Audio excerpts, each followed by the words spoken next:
केशवानंद भारती और Minerva mills भारतीय संवैधानिक न्यायशास्त्र के दो प्रमुख स्तंभ। भारतीय संविधान के इतिहास में दो ऐसे ऐतिहासिक निर्णय जिन्होंने न केवल भारतीय लोकतंत्र की दिशा बदल दी, बल्कि संवैधानिक न्यायशास्त्र कॉन्स्टिट्यूशनल जूरिप्रूडेंस की वैश्विक समझ को भी नए आयाम दी। दो निर्णय केशवानंद भारती बनाम केरल राज्य 1973, मिनर्वा मिल्स लिमिटेड बनाम भारत संघ 1980। ये दोनों मामले संसद की संशोधन की शक्ति, मौलिक अधिकारों भाग 3 और राज्य के नीति निर्देशक तत्वों भाग 4 के बीच जटिल संबंध, मूल ढांचे बेसिक स्ट्रक्चर के सिद्धांत की स्थापना और सुदृढ़ीकरण से सीधे जुड़े हुए हैं। केशवानंद भारती बनाम केरल राज्य 1973 संवैधानिक न्यायशास्त्र की आधारशिला। ऐतिहासिक पृष्ठभूमि, स्वतंत्रता के भारत सरकार ने जमींदारी अनुमूलन और भूमि सुधार जैसी समाजवादी लक्ष्यों को प्राप्त करने के लिए कई कानून बनाए। इन कानूनों को अदालत में मौलिक अधिकारों, विशेष रूप से अनुच्छेद 14, 19 और तत्कालीन अनुच्छेद 31 के उल्लंघन के आधार पर चुनौती दी गई। इस संघर्ष को समझने के लिए, सुलझाने के लिए संसद ने संविधान के पहले, चौथे और 17वें संशोधन किए। 1967 में गोलकनाथ मामले में सुप्रीम कोर्ट ने फैसला दिया कि संसद मौलिक अधिकारों में संशोधन नहीं कर सकती। इस निर्णय को पलटने और अपनी सर्वोच्चता स्थापित करने के लिए इंदिरा गांधी सरकार ने 1971 में 24वां, 25वां और 29वां संविधान संशोधन पारित किया, जिन्होंने संसद के संविधान के किसी भी भाग मौलिक अधिकारों से संशोधन करने की असीम शक्ति प्रदान की। मामले का सार केरल के अदने मठ के पीठाधीश्वर स्वामी केशवानंद भारती ने केरल भूमि सुधार अधिनियम 1963 की चुनौती दी। उनके तहत उनकी संस्था को जमीन अधिकृत की। उन्होंने तर्क दिया कि 24वें 25वें संविधान संशोधन असंवैधानिक है, क्योंकि वे संसद की संविधान की मूल भावना को नष्ट करने की शक्ति देते हैं। इस मामले की सुनवाई के लिए तत्कालीन मुख्य न्यायाधीश S.M. सीकरी की अध्यक्षता में इतिहास की सबसे बड़ी 13 न्यायाधीशों की संवैधानिक पीठ का गठन किया गया। सुनवाई 68 दिनों तक चली, जो भारतीय न्याय इतिहास में एक रिकॉर्ड। ऐतिहासिक निर्णय और मूल ढांचे का सिद्धांत। न्यायाधीशों की पीठ ने 7-6 के बहुमत में ऐतिहासिक और संतुलित निर्णय दिया। गोलकनाथ का आंशिक पलटना। न्यायालय ने माना कि संसद को अनुच्छेद 368 के तहत संविधान के किसी भी भाग इंक्लूडिंग मौलिक अधिकारों में संशोधन करने की शक्ति है। मूल ढांचे का सिद्धांत, बेसिक स्ट्रक्चर ऑफ डॉक्ट्रिन। हालांकि न्यायालय ने महत्वपूर्ण सीमा, लिमिटेशन लगाई। उसने प्रतिपादित किया संसद को संशोधन की शक्ति असीम नहीं है। संसद संविधान में संशोधन तो कर सकती है, बल्कि वह संविधान के मूल ढांचे और मूलभूत विशेषताओं को नष्ट और विकृत नहीं कर सकती। मूल ढांचे का तत्व निर्णय में मूल ढांचे की बंद सूची नहीं दी गई, लेकिन न्यायाधीश निम्नलिखित तत्वों में इसमें शामिल माना है: संविधान की सर्वोच्चता, गणतांत्रिक और लोकतांत्रिक शासन प्रणाली, संविधान का धर्मनिरपेक्ष चरित्र, शक्तियों का पृथक्करण, विधायिका, कार्यपालिका, न्यायपालिका, संघीय ढांचा, न्यायिक पुनरावलोकन, जुडिशियल रिव्यू की शक्ति और व्यक्ति की गरिमा और स्वतंत्रता। केशवानंद भारती का निर्णय भारतीय लोकतंत्र के लिए रक्षक कवच साबित हुआ। इसने संसद की सर्वोच्चता स्वीकार करते हुए सुनिश्चित किया कि बहुमत का दुरुपयोग करके संविधान के मूल लोकतांत्रिक मूल्यों को नष्ट न किया जा सके। यह निर्णय न्यायपालिका संविधान को अंतिम संरक्षक घोषित कर सकता है।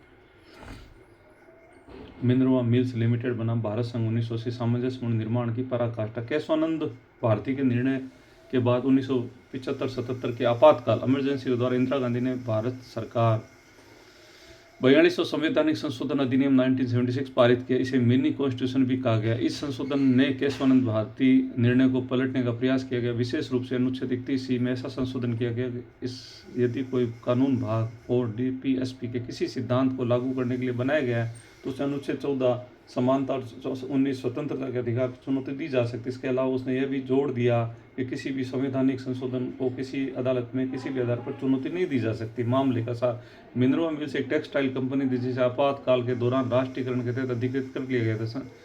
कंपनी ने इस राष्ट्रीयकरण 42वें संशोधन अनुच्छेद 31C के विस्तार को सुप्रीम कोर्ट में चुनौती दी। कंपनी का तर्क था कि संसद ने संविधान की मूल संरचना को नष्ट कर दिया। इस मामले की सुनवाई 5 न्यायाधीशों की संविधान पीठ, मुख्य न्यायाधीश Y.V. चंद्रचूड़ की अध्यक्षता में की। ऐतिहासिक निर्णय 1980 में दिए गए ऐतिहासिक और सर्वसम्मत निर्णय में सुप्रीम कोर्ट ने 42वें संशोधन को 2 प्रमुख प्रावधानों को असंवैधानिक और शून्य घोषित कर दिया। अनुच्छेद 31C का विस्तार, न्यायालय ने उस भाग को रद्द कर दिया जो DPSP के किसी सिद्धांत को लागू करने वाले कानूनों को अनुच्छेद 14 और 19 में संरक्षण देता था। केवल अनुच्छेद 39B और 39C को संरक्षण बरकरार रखा, जैसा कि 25वें संशोधन में था। न्यायिक पुनरावलोकन का प्रतिबंध,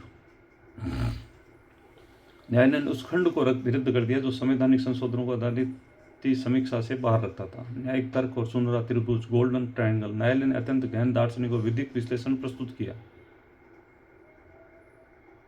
न्यायालय ने अत्यंत गहन और दार्शनिक विधिक विश्लेषण प्रस्तुत किया। रथ के दो पहिए। न्यायालय ने स्पष्ट किया कि मौलिक अधिकार भाग 3 और नीति निर्देशक तत्व भाग 4 एक दूसरे के विरोधी नहीं, बल्कि भारतीय संविधान के रथ के दो पहिए हैं, एक के बिना दूसरा अधूरा है। सामंजस्यपूर्ण निर्माण, हार्मोनियस कंस्ट्रक्शन। न्यायालय ने कहा है कि राज्य को डीपीएसपी के लक्ष्यों सामाजिक आर्थिक न्याय को प्राप्त करना है, लेकिन इस प्रक्रिया मौलिक अधिकारों और व्यक्तिगत स्वतंत्रता को पूरी तरह से नष्ट नहीं कर सकता। यदि डीपीएसपी को प्राप्त करने के लिए मौलिक अधिकारों, विशेषकर अनुच्छेद 14, 19 और 29 में सुनहरे त्रिभुज को ही समाप्त कर दिया जाए तो संविधान की मूल संरचना ही नष्ट हो जाएगी। न्यायिक पुनरावलोकन मूल ढांचा। न्यायालय ने पुष्टि की कि न्यायालय पुनरावलोकन की शक्ति संविधान के मूल ढांचे को अभिन्न अंग है, इसे संसदीय संशोधन के माध्यम से समाप्त नहीं कर सकते। मिनरवा मिल्स का निर्णय केशवानंद भारती के सिद्धांत को भी मजबूत करता है। इसने स्पष्ट कर दिया डीपीएसपी एक ट्रोजन हॉर्स, गुप्त हथियार है, हथियार के रूप में उपयोग करके मौलिक अधिकारों को नष्ट नहीं किया जा सकता। इसे कल्याणकारी राज्य, वेलफेयर स्टेट और पुलिस राज्य, पुलिस स्टेट के बीच में रेखा को स्पष्ट रूप से परिभाषित किया। तो इन दोनों मामलों को अलग अलग न देखकर निरंतर विकासशील प्रक्रिया के रूप में देखना चाहिए।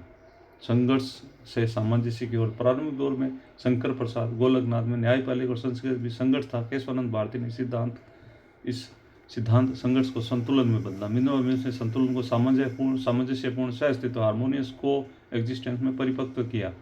साधन और लक्ष्य का संबंध। मिनरवा मिल्स ने स्पष्ट किया कि डीपीएसपी वे लक्ष्य हैं जो एक समाजवादी लोकतांत्रिक गणराज्य को प्राप्त करते हैं, जबकि मौलिक अधिकार वे साधन और सीमाएं हैं जो ये सुनिश्चित करते हैं कि इन लक्ष्यों को प्राप्त करते समय व्यक्ति की गरिमा और स्वतंत्रता कुचली न जाए। न्यायिक सक्रियता की नींव। इन दोनों निर्णयों में न्यायपालिका को केवल कानून का व्याख्याकार नहीं, बल्कि संविधान के असंरक्षक अभिभावक रूप में स्थापित किया। इसे भविष्य की न्यायिक सक्रियता, जुडिशियल एक्टिविज्म और जनहित याचिका पीएल के माध्यम से अनुच्छेद 21 जीवन और व्यक्तिगत स्वतंत्रता के विस्तार का मार्ग प्रशस्त किया। केशवानंद भारती मिनरवा मिल्स के मामले में विधिक पाठ्यपुस्तकों तक सीमित नहीं है, वे भारतीय लोकतंत्र की आत्मा और संविधान की नैतिक कंपास है। केशवानंद भारती ने रेखा खींची कि उसके पार संसद की शक्ति नहीं जा सकती, और मिनरवा मिल्स ने स्पष्ट किया कि वे रेखा कभी भी धुंधली या मिटाई नहीं जा सके। इस निर्णयों ने स्थापित किया भारतीय संविधान एक जीवंत दस्तावेज है, समय के साथ बदल सकता है, लेकिन आत्मा मूल ढांचे को कभी नहीं खो सकता। मौलिक अधिकार डीपीएसपी के बीच में यह अद्वितीय सामंजस्य ही है, आधार स्तंभ है, जिसने भारत को एक अराजक और दूसरी तरफ तानाशाही से बचाए रखा। एक और ऐसे कल्याणकारी लोकतांत्रिक गणराज्य का निर्माण किया जहां व्यक्ति की स्वतंत्रता, समाज का सामूहिक कल्याण और एक दूसरे का पूरक बनकर सह अस्तित्व में रहते हैं। यह भारतीय संवैधानिक न्याय शास्त्र का सर्वोच्च शिखर और विश्व के लिए अनुकरणीय मॉडल है।